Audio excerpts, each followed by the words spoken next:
Hi, it's Sun, Taurus, Virgo, Capricorn, Ascendant, Sun, Moon, Venus, Rising, and those of you that are cross-watching, welcome to your Tarot Love Messages.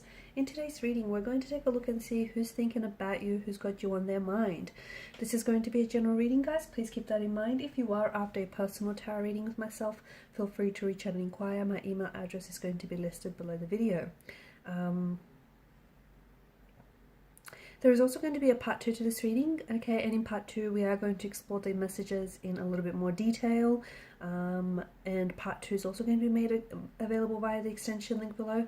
Otherwise, guys, let's go ahead, give the cards a shuffle, and let's see you, and let's see who's thinking about you, who's had you on their mind lately.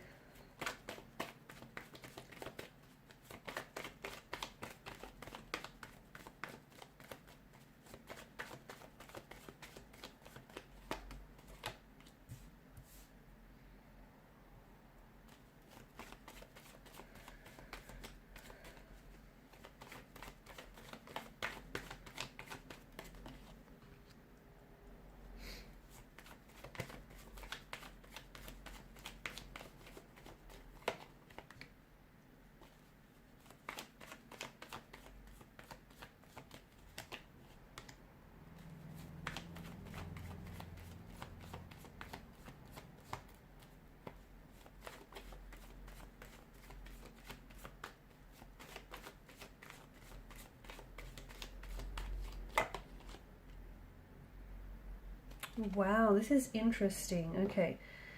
Bottom of the deck, you've got the Seven of Chalices. Wow, okay. This is someone who has... Okay, this person has you on their mind 24/7. This is someone who finds themselves thinking about you constantly, okay?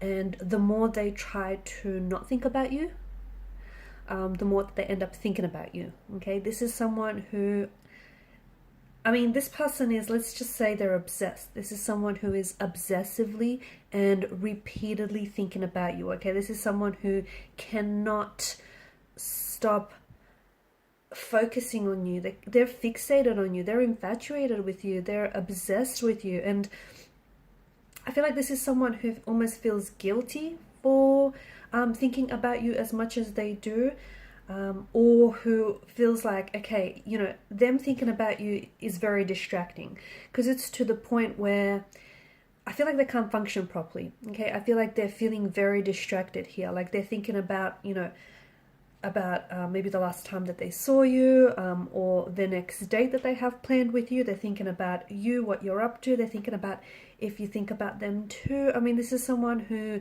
and again, I think they catch themselves thinking about you so often that they realize that it might be a little bit unhealthy. So what they try to do is they try to suppress it, or, you know, when they catch themselves, then they probably think they shouldn't be thinking about you as much. But what happens is, like, the more the more you resist something, the more it persists. So it's like, what I see for this individual is like, it's, notice, you know, it's very cyclical. Their thoughts keep circling back to you, and the more they try to resist those thoughts, the more those thoughts of you and your energy consumes them. Okay, this is someone with whom you have a very intense connection, okay? The energy, the chemistry is palpable in this reading. You know who this is, because this is someone who I feel like you're obsessed with this person as well. This is someone whom you're heavily infatuated with, okay? It's love, it's lust, it's infatuation. This is, you know, you're the object of their desire. They're the object of your desire. There is a bit of an imbalance to the energies, as you can see. I do feel like, I said earlier, that this person almost feels guilty for thinking about you. The thing is, they may already be in a relationship or in a commitment with someone else, okay? And so they may be with someone else, but they're thinking about you and they feel guilty. But at the end of the day, you know, you can't help who you're attracted to. The heart doesn't know logic. It doesn't, right? You can't explain, you know, logic to the heart, I guess. And this person might not want to think about you as often as they do. You know, they don't necessarily want to be so distracted that they can't focus on anything else, but at the same time, they can't help it. Like, everything reminds them of you. You know, everywhere they go, they can they smell the scent of your perfume, or maybe, you know, the little things that you like to do, or the things that you like to wear, or the car that you like to drive. Like it's gotten to the point where it's so they're so consumed by you. The other thing is, it's just this forbidden fruit kind of energy. Maybe because they know they can't have you, the fact that you're unavailable, or the fact that they're in a relationship with someone else and they know that they shouldn't be, you know, thinking about you, or they shouldn't be having these thoughts of you. Maybe this is what's heightening, you know, this feeling or this sensation even more, you know, the whole sense of the forbidden fruit. So this is someone who, yeah, I feel like this is a very heavily intoxicating energy. This person is like consumed by you, and they cannot get enough of you. But I do think there is something that is getting in the way, though. I do feel like this person is, I don't think you're aware how much time they spend thinking about you, fantasizing, daydreaming. There's a very strong chemistry, there's a very strong sexual energy with the presence of both the devil and the lovers. But of course, you know, both cards here do talk about choices, okay? And then you've got the Seven of Chalices, which sort of confirms this energy as well. See, this person, whilst they're thinking about you, so for example, if they are in a relationship with someone else, they're not giving that relationship 100%. Okay, or if the energies are interchangeable in this instance, if you're in a relationship with someone else and here you are, you're thinking about this other person, like you too yourself are not giving 100% to, you know, your partner or that relationship. So at the end of the day, you know, it's like someone here has a choice to make, or perhaps the both of you have a choice to make, because there's no way you can be in a relationship or in a partnership and give it that 100% if you're, you know, if you're off thinking about someone else and wanting to be with someone else. It's not fair. It's not fair to that person. It's not fair to you, right? So I do feel like whilst this person is thinking about you and daydreaming about you, there is this energy of them having to make a choice. Because energetically, this is someone who's gravitating to you. This is someone who's very drawn to you. This is someone who wants, they want you, okay? They want you badly, and they want more of you. They want to get to know you. They want physical intimacy. They want a connection with you. They want to build more of a connection with you. This person has a lot of sexual fantasies about you, but I don't necessarily see them acting out on anything, or at least not yet. I do feel like this is someone who is understanding their desires as well. They do feel like it's a little inappropriate. They either feel guilty for thinking about you as much as they do, or they feel like it's a little inappropriate.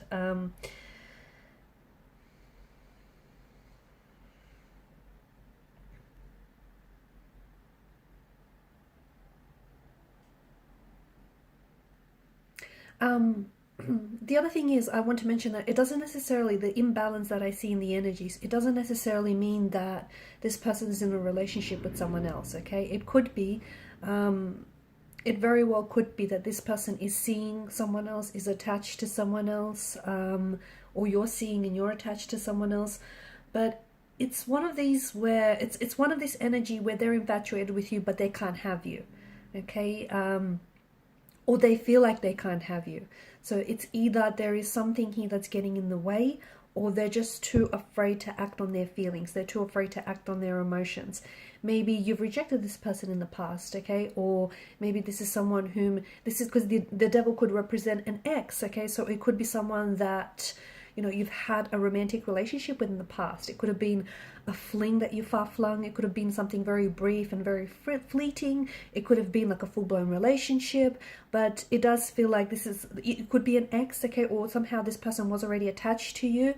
And maybe this is someone whom you've had a casual arrangement with. And this is someone who keeps going back to that, you know, one really maybe, you know, intimate and very memorable night or occasion that the two of you spend together, and they keep going back to that. But maybe they know that this could never be, like, maybe it was an affair, a sexual or a physical affair, and they know that, you know, the both of you are married or in a relationship, and they wouldn't move beyond that, okay? So this is why it's an energy of, it just feels like there's boundaries, okay? And look, some of these boundaries do feel like they've been overstepped, but it feels like this person keeps thinking about you, but it just feels, for them, it feels like it's inappropriate to do anything, or they even feel like it's inappropriate, or they even feel guilty for fantasizing and desiring and wanting you and being as obsessed as they are with you. It could also have something to do with in the workplace though, okay? This person might be, there may be such a strong sexual chemistry that exists between the both of you, and you know it and they know it, but they could be scared to overstep any professional boundaries. So they might try and, they try and maintain a level of professionalism whenever they're around you. There could be a lot of flirting, a lot of that back and forth, but it never goes beyond that, okay? Because they feel like, they don't want to jeopardize their position. They don't want to jeopardize your position. They might not also want to jeopardize the connection as well. So it just feels like there are barriers, and it feels like there are uncertainties in the energies. And because it's such a heavy infatuation, and because they don't have an outlet to express those emotions and those desires, it is then turning into this obsession where they keep thinking about you because they can't have you, or they feel like they can't have you for those reasons mentioned, or perhaps even different other reasons. So it's turning into, to me, it just feels like it's this rush of infatuation that this person has for you, and it's then transformed and transitioned into this obsession, into this really strong, intense obsession where all of this energy has pent up inside of them, and it's sort of turned inwards, and it's, their thoughts are going around and around in this inescapable loops. All right, so in part 2 of the reading, we just want to explore and see whether this person is going to take any action towards you, and what that action might be, because I feel like this is someone whom, the thing is, you guys communicate, or you flirt a lot, and there's so much more to what you say, but a lot of the communication, I think, is done via body language, okay? So if you want to see if this person is going to finally open themselves up, or how they might, or you also might navigate some of these barriers. So follow me to part 2 via the extension link below. Thank you guys for your time, your energy, your attention. Bye for now.